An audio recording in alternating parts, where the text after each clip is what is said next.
Olá pessoal, vamos iniciar então uma aula sobre memórias em sistemas embarcados, continuação da nossa disciplina. Eu gostaria de lembrar que o foco dessa aula de memórias ela é bem diferente do foco de uma disciplina de sistemas digitais. Então a gente não vai falar sobre como que essas memórias funcionam. Então a gente vai falar sobre desempenho, questões de robustez, estabilidade, é, que o uso de memória RAM, SDRAM, Flash, EPROM tem no impacto de um sistema embarcado com as tecnologias atuais, certo? Então vamos lá. Então, passando para o início da aula, né? Então eu vou começar falando um pouquinho sobre o contexto de quando que a gente usa a memória SDRAM ou memória SRAM em um sistema embarcado, né? Iniciando pelas principais informações relativas à nossa memória SRAM, que é a Static RAM, né? Tá? Então, vocês já sabem, já isso é conteúdo de sistemas digitais, que esse tipo de memória é uma memória volátil, que não necessita de refresh, né? Volátil significa que se a gente retirar a alimentação do sistema, nós perdemos os dados, né, dessa memória. Então ela não necessita de refresh. O refresh ou a atualização, né, eu vou falar um pouquinho mais quando eu falar de SDRAM, né. Ela é formada por conjuntos de bits que são concebidos com 6 transistores. Ela mantém o valor enquanto houver energia, então é volátil, né? E ela é relativamente insensível a distúrbios, né, do tipo gerados por ruídos elétricos e eletromagnéticos, né. E outra característica desse tipo de memória é que ela é mais rápida, no entanto, de mais alto custo que as memórias do tipo DRAM. Então, a concepção de um bit nessa memória é, ou o circuito elétrico do bit nessa memória é formado com esses 6 transistores. Bom, já a memória SDRAM, né, que é a memória dinâmica, ou a memória dinâmica e síncrona, né, RAM, ela armazena um bit, em vez de usar 6 transistores, ela ocupa um bit e um capacitor, né. Ela tem o refresh, que a gente disse que a SRAM não tem, justamente porque ela é baseada num capacitor também, e esse capacitor tende a se descarregar com o tempo, então de tempo em tempo o sistema de controle dessa memória precisa recarregar os valores basicamente recarregar os capacitores dessa memória, né? E por ela ser baseada em um transistor e um capacitor, principalmente, ela é mais sensível a distúrbios elétricos e eletromagnéticos. E por utilizar o capacitor também e o refresh, ela é mais lenta, mas ao mesmo tempo mais barata que a memória SRAM, né? Então, mais algumas diferenças, né? Obviamente que o barato, né, o custo que eu estou me referindo, ela justamente está relacionada a que se eu tenho mais transistores, eu vou ter mais silício, e se eu tiver mais silício, mais área de silício, eu vou ter maior custo, né? Além disso, o consumo de energia das memórias SRAM, ele é mais estável e menor nas memórias SRAM, né? Então, nas memórias SDRAM, nós vamos ter um aumento do consumo decorrente, né, da potência, né, da memória com o aumento da temperatura, né? Então, aonde que nós vamos utilizar a memória SRAM e onde é que a SDRAM vai ser utilizada? Então, quando eu estiver utilizando, ou quando eu precisar de muita memória, né, quando eu tiver um notebook, né, um laptop, um tablet, um celular, Geralmente esses sistemas eles são concebidos com SDRAM, porque se eles utilizassem a SRAM, o custo dos dispositivos seria proibitivo. No entanto, quando eu tenho aplicações extremamente embarcadas, né, que é o caso dos sistemas embarcados, ou embutidas em algum outro equipamento, como por exemplo um automóvel, um avião, uma máquina agrícola, né? Então ali a gente vai ter ruído, a gente vai ter vibração, a gente vai ter variação de temperatura, né? Então nesse tipo de sistema seria recomendado a gente utilizar a memória SRAM, né? Então se eu tiver, por exemplo, um dispositivo de uma rede de sensores que está monitorando queimadas em florestas, né? Então esse dispositivo ele pode estar numa caixa fechada em cima de uma árvore que em um local podendo chegar a temperaturas de 35, 40 graus, e dentro dessa caixa a gente vai ter uma temperatura aí de 70, 80, 90 graus. E com isso eu vou ter aumento do consumo se eu estiver usando STRAM, e para um dispositivo a bateria isso não é recomendável. Então, se eu for utilizar esse dispositivo com SDRAM também em um automóvel, que tem alguns ruídos intrínsecos no sistema, né, eu vou perder confiabilidade.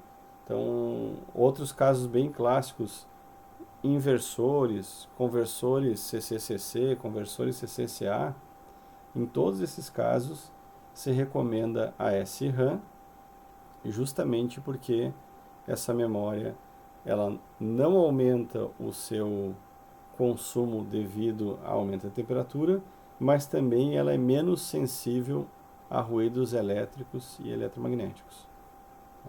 Então, não sei se todos estão a par, mas um conversor CCCC, um inversor, ele, pela sua própria natureza de funcionamento, ele é uma fonte de ruído elétrico e eletromagnético. Então, eu poderia ter inconsistência nos dados no momento que eu tivesse esses ruídos no sistema. Existe mais alguns motivos para utilizar a SRAM, né? E um outro motivo é a sua velocidade também, né? Então, por eu ter uma memória muito mais rápida, né, eu tenho uma memória compatível hoje com as taxas de clock dos microcontroladores utilizados na atualidade, né? Então, existe N motivos que recomendam a SRAM para aplicações embarcadas. Então, para ter certeza que eu não esqueci de mais alguma coisa, não, basicamente é insensível a distúrbio e com relação ao consumo, a recomendação das memórias SRAM, né? No entanto, essas memórias elas são de alto custo.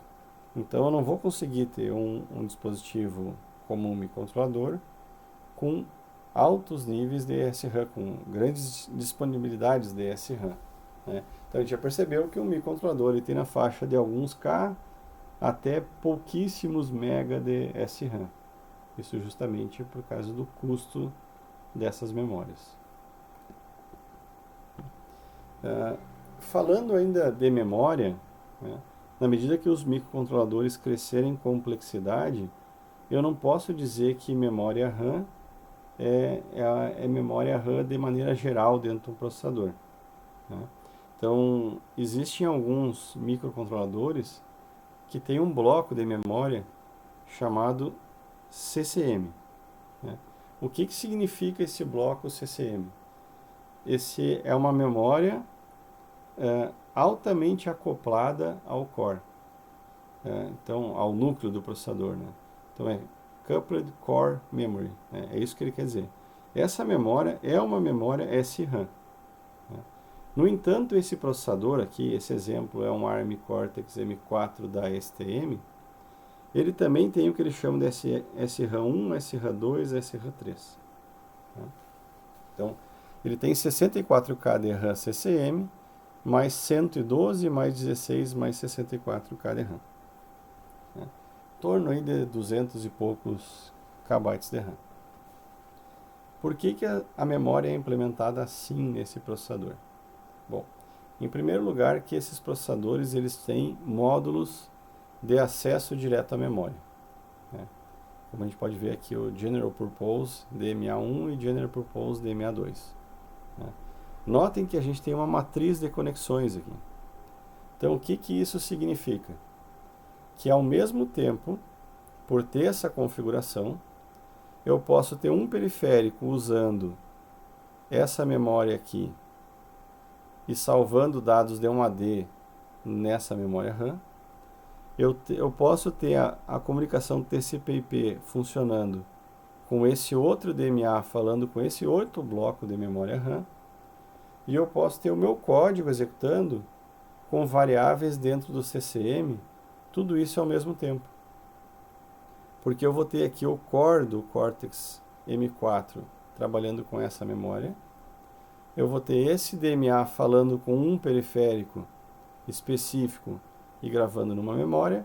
E eu vou ter esse outro DMA conectado em outro periférico trabalhando com outra memória. Então, com isso, eu não tenho um barramento de dados, mas eu tenho uma matriz de barramento de dados. Né?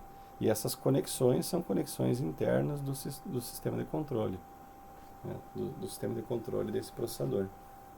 Então, a gente não pode mais dizer que está utilizando um processador que tem um barramento de dados. A gente tem uma matriz de dados. Então, o que vocês já percebem é que esse processador já é um processador bem mais complexo que um MSP430, né? E que o projeto do sistema embarcado também deve levar em consideração esses blocos de memória.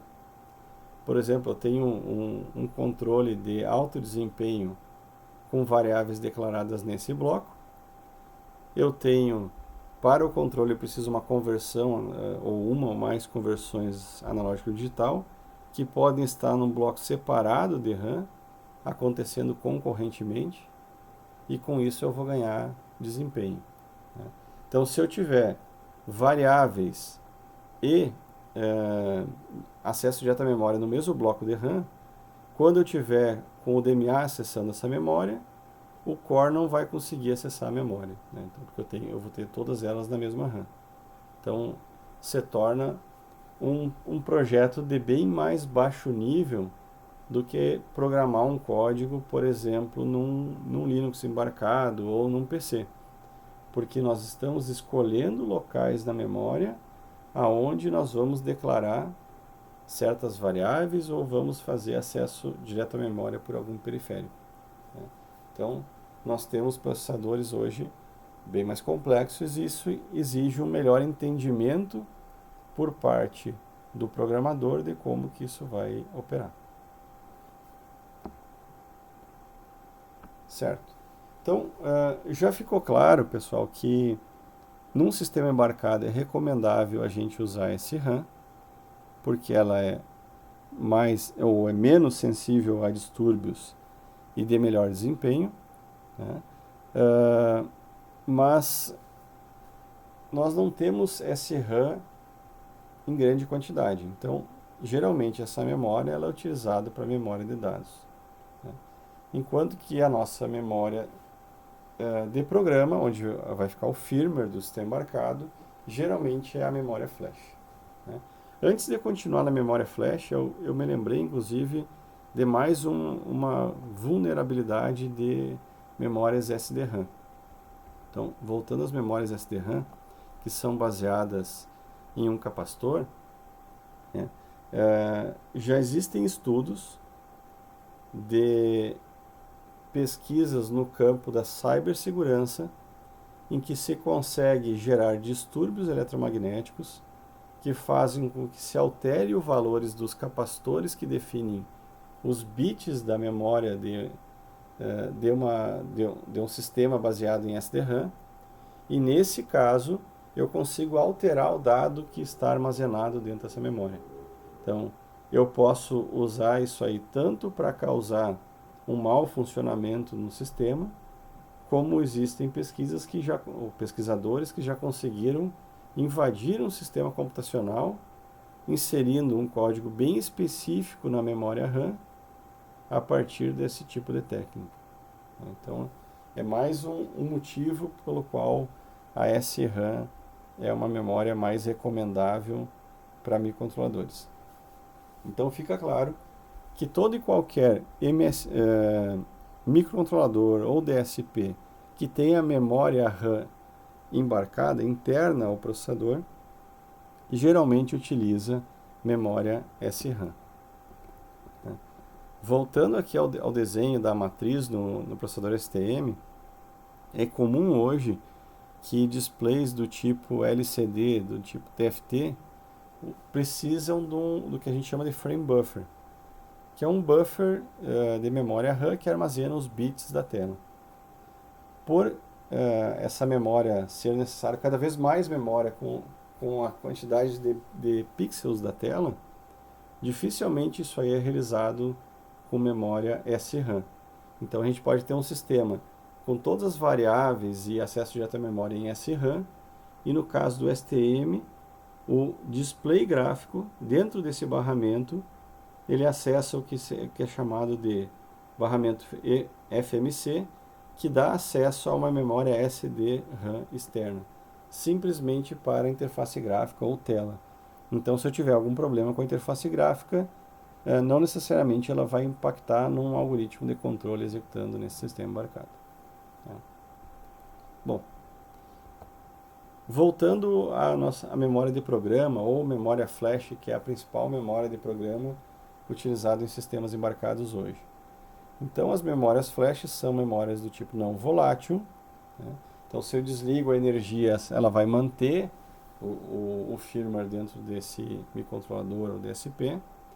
No entanto, elas não são memórias de alto desempenho como a memória SRAM. Então, a maior prova disso, ou a gente até se engana um pouco, porque nos computadores hoje em dia a gente utiliza SSD, que é um disco de estado sólido, que é baseado em memória flash, que é muito mais rápido que os discos magnéticos de antigamente, ele é baseado em memória flash. Mas ainda assim um SSD não consegue chegar ao desempenho da memória RAM do computador. Então, no mesmo caso aqui nos microcontroladores, quando eu tenho um firmware na flash, nem sempre eu vou conseguir extrair o desempenho máximo de um processador. Aqui eu trouxe o exemplo de um recorte de um datasheet de um processador Coldfire da versão 1, na época que ainda é fabricado pela Freescale, hoje NXP, e fica bem claro que esse processador é inferior a um ARM Cortex M4, como a gente viu na aula passada, que apresenta 1.25 Dryston MIPS. Então ele provê 0.94 Dryston do tipo algoritmo 2.1, essa é a versão do Dryston, MIPS por megahertz, quando executando da RAM interna. Quando o firmware estiver na flash, o desempenho desse processador vai ser 0.76 Dryston MIPS por megahertz. Então, o que causa essa perda de desempenho do processador quando a gente tem o firmware gravado na memória flash? Então, o motivo disso é que o tempo de acesso típico das memórias flash até uns anos atrás era de 50 nanosegundos. Então, a máxima frequência com que eu conseguia trabalhar com uma flash era 20 MHz. Em épocas de MSP 430 operando a 16 MHz, isso não é um problema. Então, o PIC, o HCS, aqueles processadores mais antigos, microcontroladores mais antigos que a gente se referiu, eles são processadores na faixa dos 20 MHz. Então, eu consigo ter uma simetria entre o desempenho do processador e da memória. No entanto, hoje nós temos processadores trabalhando na faixa de 100, 200 ou 400 MHz, ou microcontroladores com essa frequência, onde essa esse clock de CPU é muito maior do que os 20 MHz da memória flash, né? Existem fabricantes que possuem memória flash de 30, 33, até 40 MHz, mas dificilmente a gente vai ultrapassar essa barreira dos 40 MHz com a memória flash nos próximos anos. Então, só voltando para o slide anterior, aqui eu estou com um processador que opera até 50 MHz, né? Então, ele nem tem um clock tão alto e já perde 20% do desempenho dele, aproximadamente, quando executando o código da flash, da memória flash, né? Então, o que a gente pode fazer para simplesmente não desperdiçar a capacidade de processamento? Imaginem um processador operando a 200 MHz, em que o firmware só pode ser extraído com a taxa de 20 MHz. Então o processador vai ficar esperando a memória flash conseguir responder, né? Então, existem 3 recursos que a gente pode utilizar, que é inserir wait cycles, ou ciclos de espera, para o acesso à flash, utilizar a memória cache, ou um bloco de memória cache, ou copiar os trechos de código mais importantes da flash para RAM. Então, a gente vai falar um pouquinho sobre cada um dessas técnicas, né? Então, inserir wait cycles é o que os processadores mais simples fazem, né? Então, por que ela vai ser a solução de menor custo? Porque eu não vou ter que usar silício para fazer uma cache e não vou precisar de mais memória RAM para o código mais crítico do sistema, né? No entanto, devido à assimetria da velocidade ou do clock do processador em relação ao clock da memória, eu vou ter uma perda de desempenho significativo, né? Aqui eu tenho alguns exemplos, e nem sempre ela é tão pequena, essa perda de desempenho. Por exemplo, em dispositivos do tipo TM4C da Texas, que são ARMs Cortex M4, em que a Texas já trabalhou com uma tecnologia de flash de 40 MHz, eu vou ter um ciclo de espera para cada instrução lida da memória, para um processador operando na faixa de 80 MHz. Então, se o processador está com 80 MHz e a memória a 40 MHz, eu consigo pedir uma instrução para o processador, vai passar um ciclo sem resposta, e no segundo ciclo vem a resposta.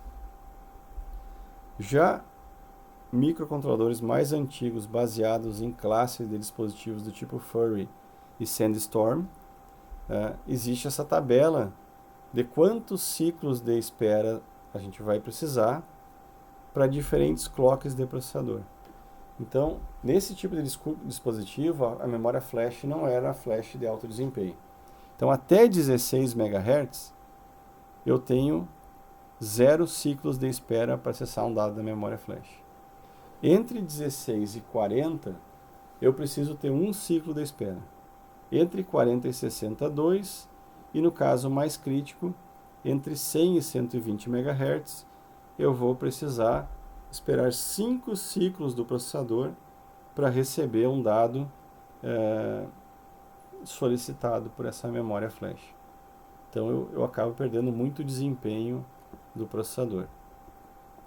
Aqui a gente tem um estudo realizado pela Renesas, que é uma empresa que ela tenta fazer uma boa propaganda do seu processador, né? Então, o que a Renesas indica? Que a empresa já atingiu memória flash com taxas de 100 MHz, né? Então, o que isso significa?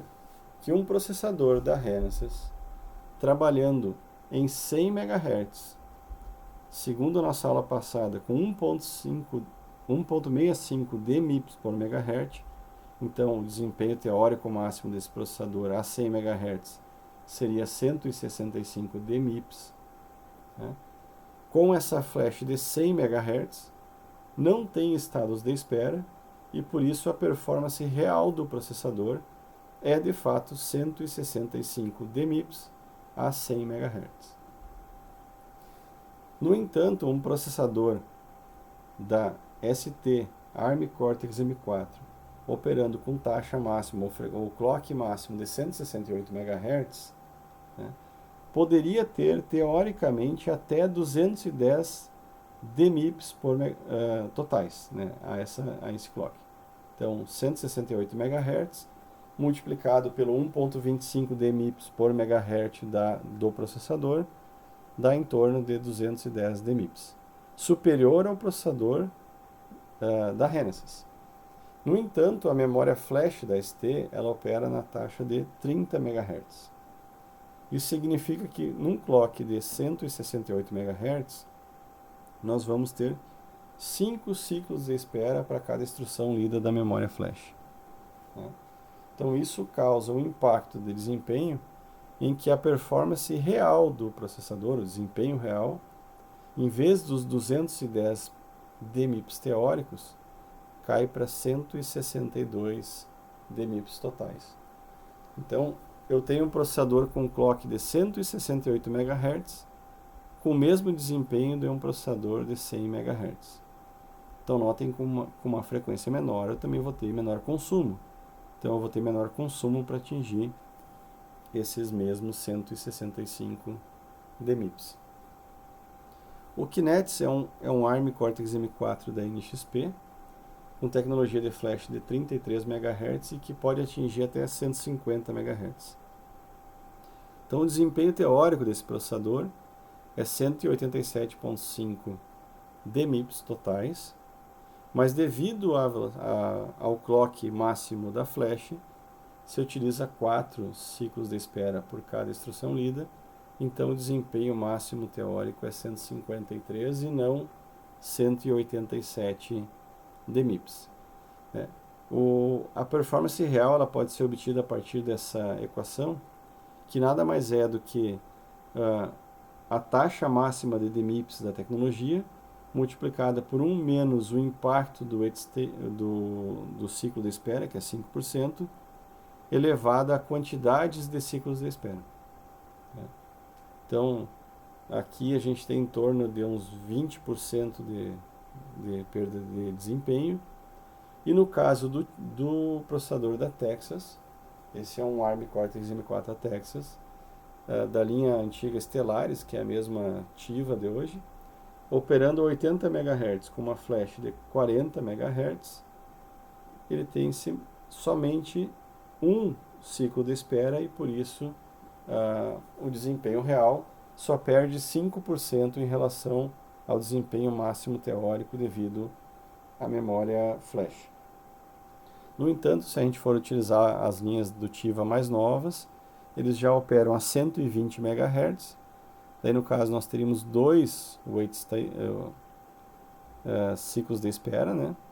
E com 2 ciclos de espera, a taxa real ela cairia em torno de 10%, dada essa equação. Então, a tecnologia de memória flash da Renesas provê a performance teórica do processador máxima, independente do clock utilizado no processador. Então, aqui a Renesas deixa mais claro a perda de desempenho das CPUs, né? Então, na medida que eu tenho uma memória flash com 100 MHz, eu tenho o desempenho máximo até um processador operando em 100 MHz. Se o processador tiver em 200 MHz, eu vou perder um pouco de desempenho. E a gente sabe que a linha RX versão 2 ela chega até 300 MHz. Então, a 300 MHz, mesmo num processador da Renesas, eu vou ter 2 ciclos de espera. No entanto, se eu pegar um fabricante com memória flash operando a 30 MHz, até 30 MHz eu tenho desempenho máximo. A partir de 30 MHz eu consigo ter quedas eu começo a ter quedas de desempenho no meu processador. E por que isso acontece? Se eu pegar o barramento de pipeline de um processador bem simples, com pipeline de 2 níveis, dá para perceber aqui ó, que eu faço o carregamento da instrução e preciso esperar um ciclo. No caso, por exemplo, 80 MHz para 40 MHz. Então, no segundo ciclo eu já começo a carregar a segunda instrução, mas ela também tem que esperar. Então, quanto maior for a taxa de clock, mais Ws eu vou ter aqui dentro do meu pipeline. Então, se eu tiver 5 ciclos de espera, eu vou ter 5 Ws a cada carregamento da instrução. Então, eu vou ter mais Ws, mais ciclos de espera, do que os próprios passos de execução do pipeline. E devido a isso, eu vou perder desempenho nesse processador. Então, basicamente, a gente está jogando energia e desempenho fora. Por que energia? Porque o processador está operando a 100 MHz, o processador está operando a 150 MHz. Mas ele não consegue ler o código nessa velocidade. Então eu estou consumindo energia para um dado clock, mas infelizmente eu não estou tendo o mesmo desempenho entregue pelo processador devido ao firmware, o código desse sistema embarcado, estar dentro da memória flash e não dentro da memória RAM. Então, qual que é uma das possíveis soluções para isso? Eu posso utilizar memória cache. Então, o que seria a memória cache para um microcontrolador? É uma memória muito próxima, ou, se não, uma memória SRAM. Então, eu teria mais silício para isso, para adicionar os transistores necessários para essa memória SRAM, que operaria como cache do sistema. Com isso, eu ia ganhar desempenho, eu ia ocupar maior área de silício. No entanto, eu poderia ter um certo comportamento não determinístico em aplicações de tempo real. Por que isso acontece? Quando eu estou utilizando memória cache e eu tenho um salto no código, então, para que serve a cache? Então, vai ser copiado um bloco de código da flash para RAM, que seria essa cache, e o código passa a ser lido dessa cache. No entanto, se há um salto no código, uma interrupção, pode ser que eu tenha que descartar os dados da cache e recarregar a cache.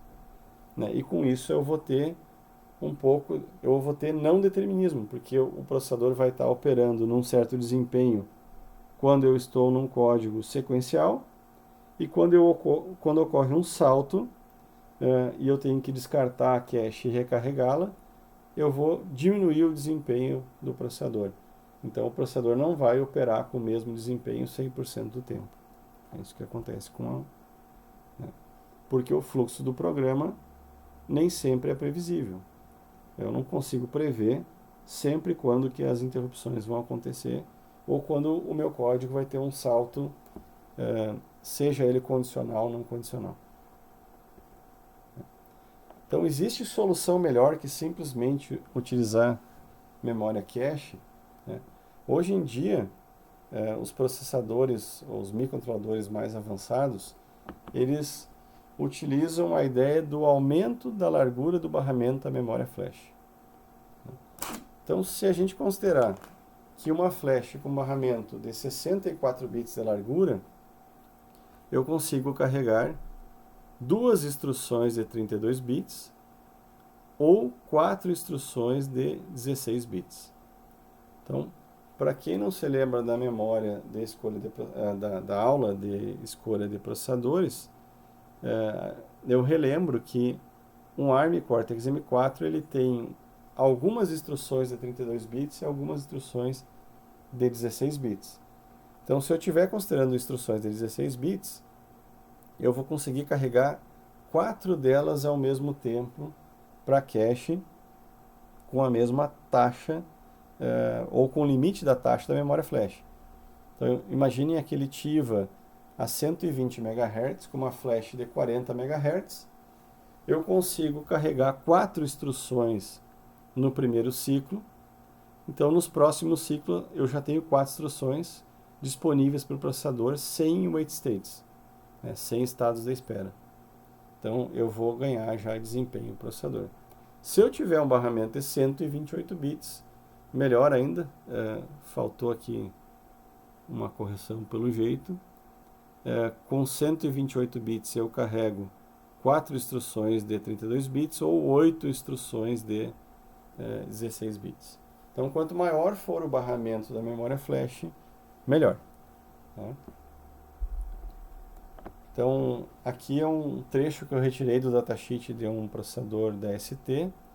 Então, ele fala o seguinte, ó, a memória, o controlador de memória flash tem um buffer de prefetch, que é o cache, é a memória cache, que é automaticamente utilizada quando a frequência da CPU é maior do que 40 MHz. Eu não lembro exatamente de qual processador eu tirei essa informação, mas é um processador nitidamente em que a taxa máxima da flash é 40 MHz. Então, esse buffer carrega 2 instruções de 32 bits por clock, né, permitindo que eu não tenha wait states no código quando operando aí com uma taxa maior. Né? Então, obviamente, ele está considerando um processador de até 80 MHz que tem instruções de 32 bits. Né? Então, se esse for o caso, eu não vou ter ciclos de espera. Né? Então, já essa imagem, essa eu tenho certeza que foi retirada de um artigo de um processador da ST. Né? Porque mesmo eu tendo o buffer, o prefetch buffer, que é a memória cache, eu tenho um problema. Eu vou carregar um conjunto de instruções para dentro desse prefetch buffer, seja ele 2, 4 ou 8 instruções, e eu começo a executar as instruções aqui de dentro. Quando eu terminar a última instrução que tiver aqui dentro, eu tenho que carregar de novo desse barramento. E esse carregamento, ele vai operar na taxa máxima da memória flash. Então, de tempo em tempo, eu vou ter um freio no processador. Executo 8 instruções de 16 bits, 2 wait states. Executo 8 sem wait state, eu vou ter mais 2 wait states na medida que eu vou carregando esse prefetch buffer. Então, o que os fabricantes fizeram para resolver esse problema? Em vez da memória flash ser só um banco, ela é 2 bancos. Né? Cada memória flash dos microcontroladores da ST são divididas em 2 bancos. Né? Então, o que isso significa? Que enquanto eu carrego... Então, imagine que eu já carreguei um conjunto de instruções aqui para dentro. Enquanto eu executo as instruções aqui dentro, eu já estou carregando do outro banco as próximas instruções. Quando eu termino de executar essas instruções aqui, eu passo a executar as instruções que estão aqui e começo a carregar as próximas instruções aqui. Né? Então, dessa forma, com o barramento de 128 bits da memória flash e os 2 buffers e os 2 bancos de memória flash, eu vou estar sempre operando a taxa máxima do processador, mesmo que ele esteja lá em 200 MHz. Se ele está em 200 MHz e a memória flash é 40, eu teria 5 ciclos de espera. Mas se eu conseguir carregar 5 instruções por vez, e eu poderia carregar até 8 instruções de 16 bits aqui, eu não vou ter nenhum ciclo de espera. Obviamente, se fossem 5 instruções de 32 bits, os 128 bits não resolve. Então, com essa técnica, eu vou ter quase o mesmo desempenho que eu teria se o código estivesse sendo executado da memória SRAM. Por que quase o mesmo? Porque se todas as instruções forem de 32 bits, o barramento de 128 bits e os 2 bancos não é suficiente para que eu não tenha algum tipo de wait state. Mas por que eu tenho também esse data buffer? O prefetch buffer é um buffer utilizado para o código, para as instruções do processador. O data buffer é um buffer de tipo cache para dados extraídos da memória flash. Por exemplo, existem algoritmos que utilizam lookup tables, né, que nada mais é do que um vetor de respostas pré-processadas de um algoritmo. Então, nesse tipo de aplicação, ou eu posso, por exemplo, já ter pré-processado a resposta de uma função seno e cosseno. Então, dado um certo ângulo, eu vou nessa tabela, nesse vetor de dados, e extraio qual que é o seu cosseno e qual que é o seu seno. Né? Então, para esse tipo de aplicação, os dados estariam na memória flash, o que seria o mais natural.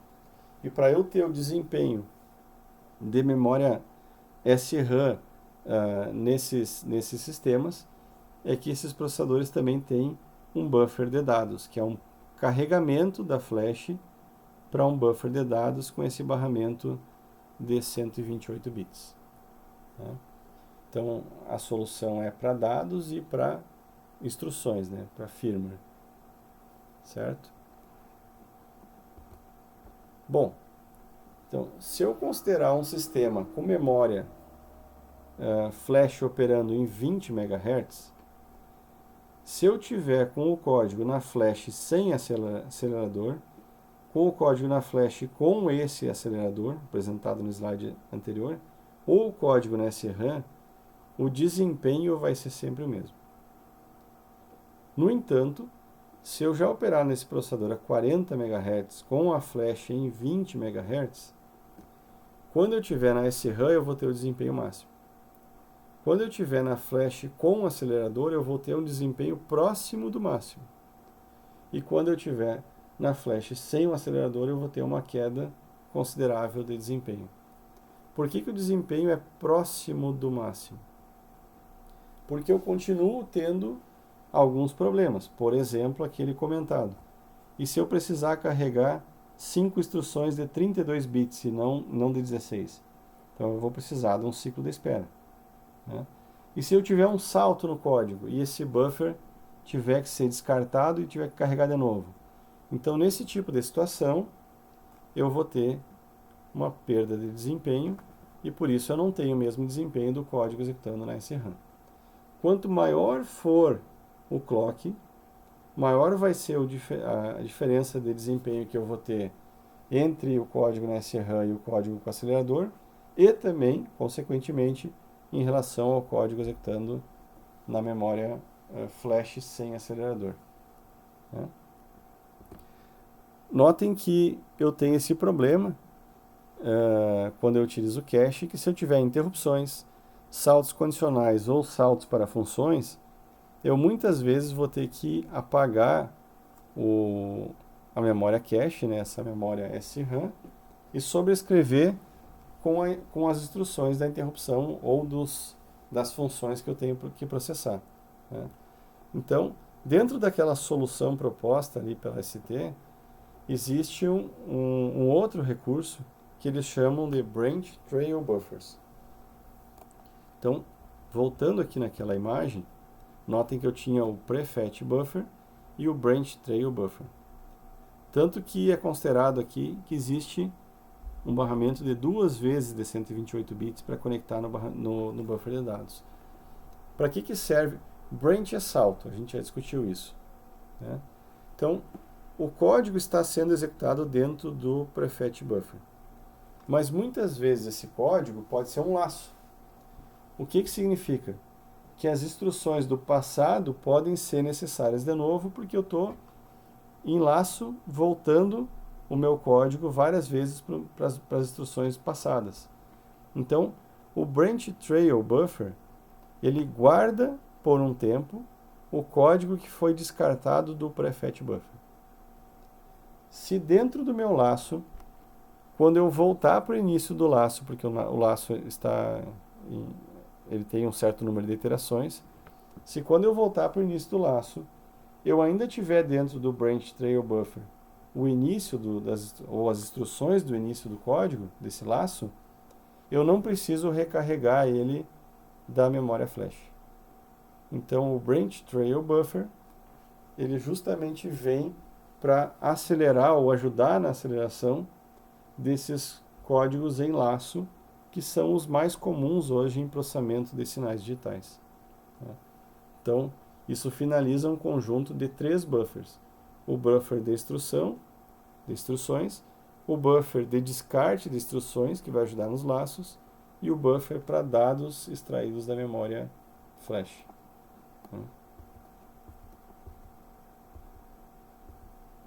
Bom, então eu tinha uma opção que era deixar os ciclos de espera, e eu vou perder desempenho, utilizar a memória cache, que é uma forma de acelerar a resposta das instruções que estão na memória flash, ou eu posso, como terceira opção, copiar o código da memória flash para SRAM ou simplesmente o código em que eu precisar de fato desempenho.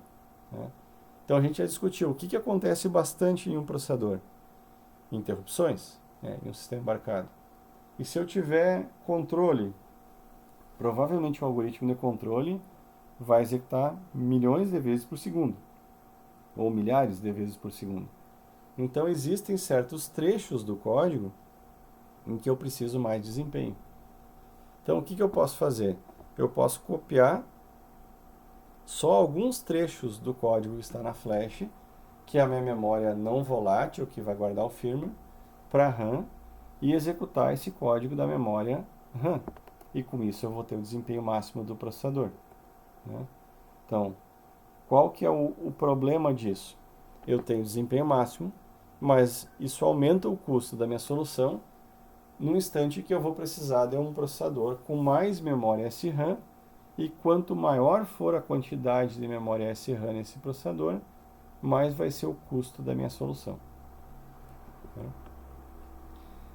Eu faço aqui sempre um comentário quando falando de copiar memória flash ou firmware, né, da flash para RAM, ou funções da flash para RAM, é que os processadores ARM Cortex da linha M, da linha microcontroladores, eles têm aquele conjunto de instruções, ou subconjunto de instruções chamado thumb2, que são ora instruções de 32 bits, ora instruções de 16 bits. Então, a ARM criou um esquema para identificar quando as instruções são thumb2 e quando as instruções são ARM. Instruções ARM são puramente 32 bits, instruções thumb2 podem ser 32 ou 16 bits. Então aqui eu retirei de um datasheet da ARM, que diz que em branching, quando saltando, né, tanto por escrever no PC ou por usar instruções de salto, né, escrever no PC vai dar uma interrupção. Então ocorre uma escrita no PC para trocar o lugar de execução do código. Instruções de salto seriam instruções para tratar um laço ou instruções para tratar uma outra função. Né? Então ele está dizendo que o bit menos significativo do endereço de destino deve ser 1 para indicar o estado thumb, ou a operação no estado thumb. Se esse bit menos significativo for 0, isso implica em tentar executar o código com um conjunto de instruções ARM. Na linha M, o M0, M13, M4 e M7, que não possuem o conjunto de instruções ARM, isso vai resultar numa exceção de falha de hardware. Então, o que isso significa para a solução de cópia da flash para RAM? Que quando eu for copiar o código, eu tenho que atentar que para processadores da linha M, eu tenho um bit que não é de fato o endereço ou relacionado com o endereço. Ele está dizendo se o local para onde eu vou saltar, tem instruções thumb2 ou instruções do tipo ARM. Então, a gente vai levar isso aqui em consideração quando a gente fizer a nossa prática de copiar código da flash para RAM, que é a sequência dessa aula, né, que vai estar disponível em um outro vídeo no final dessa aula. Bom, então a gente viu que, apesar de termos memória flash de bom desempenho, com as taxas de clock hoje dos microcontroladores, a gente deve pesar bem ou deve considerar como que eu vou atingir o melhor desempenho do meu sistema e com isso eu vou ter que escolher que tipo de dado eu vou colocar na RAM do tipo acoplado ao core, que tipo de dado eu vou colocar na RAM genérica e que código eu poderia querer executar da RAM também. Né? Então, o projeto de um sistema embarcado ele é de bem mais baixo nível que num sistema de alto nível, porque eu tenho que considerar, inclusive, que local ou que memória RAM eu vou utilizar. Bom, então a gente falou um pouco de memórias RAM, de memória flash, mas tem outra memória que a gente utiliza bastante em sistema embarcado, que é a memória EEPROM, né?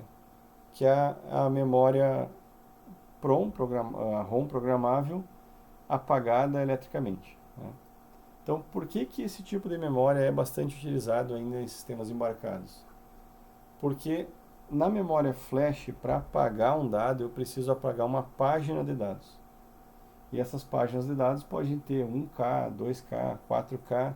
Então eu teria que apagar todo um bloco de dados para poder apagar um byte só. Né? Enquanto que na memória EEPROM eu consigo apagar e escrever um byte. Né? Qual que é a desvantagem dessa memória? Ela é lenta, então o tempo de escrita na faixa de 1.5 milissegundos, e o tempo para apagar e escrever, que seria sobrescrever, pode chegar a 10 milissegundos. Além disso, ela não tem uma durabilidade tão alta. Então, o que alguns fabricantes estão fazendo para substituir a memória EEPROM num sistema embarcado? Então, a Flex Memory é uma solução que era da Freescale, hoje NXP, que permite a granularidade de escrever e apagar um byte, com tempos de escrita não mais na casa de milissegundos, mas de microsegundos, isso tanto para escrita como reescrita, com maior durabilidade e operando em tensões menores. Como que essa solução é implementada? Então, imaginem que existe dentro desse processador uma memória flash específica para a implementação da memória EEPROM. Né? E essa memória ela é combinada com um bloco de memória RAM e com uma máquina de estados. Por que a memória RAM tem 4K? 4K é o tamanho de uma página dessa memória aqui. Então, como que essa memória flex, como é chamada pela NXP, vai funcionar? Então, eu não de fato consigo escrever ou apagar a flash byte a byte. Né? Mas quando eu estiver trabalhando com uma página dessa memória, os dados vão ser copiados para essa memória RAM e eu apago e sobrescrevo e escrevo byte a byte na memória RAM.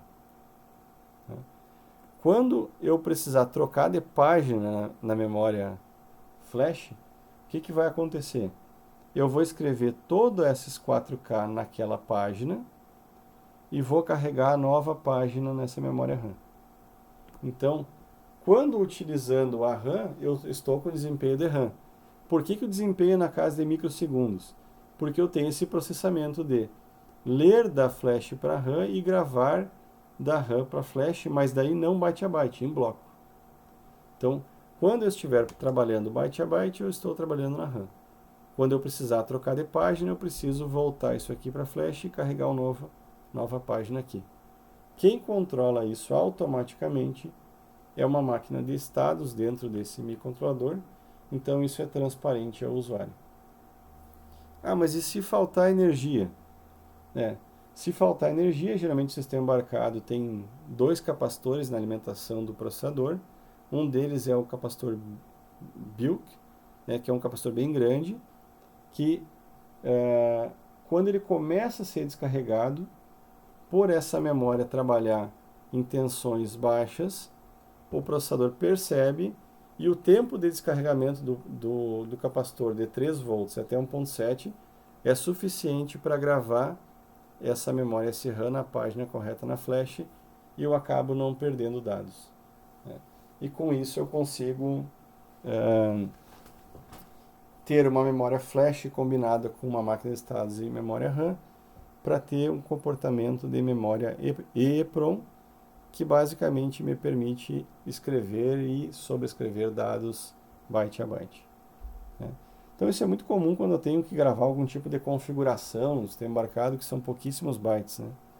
Então ou preciso guardar um estado de relógio de um sistema embarcado e a gente perde energia, e antes de desligar o sistema eu preciso guardar alguma coisa numa memória não volátil, né? Então existem vários motivos para utilizar memória EEPROM, né? Mas as principais memórias de sistemas embarcados hoje são RAM e flash, né?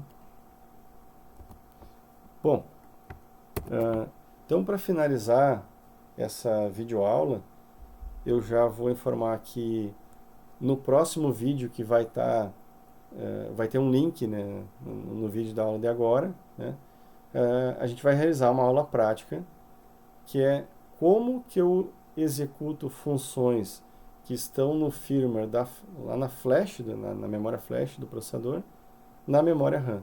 Então, como é que, ao eu começar a executar esse sistema embarcado, esse microcontrolador, eu pego esse código que está 100% na flash, porque ele precisa estar lá por ser memória não volátil, e só alguns trechos desse firmware eu passo para a RAM para obter o máximo desempenho de um processador.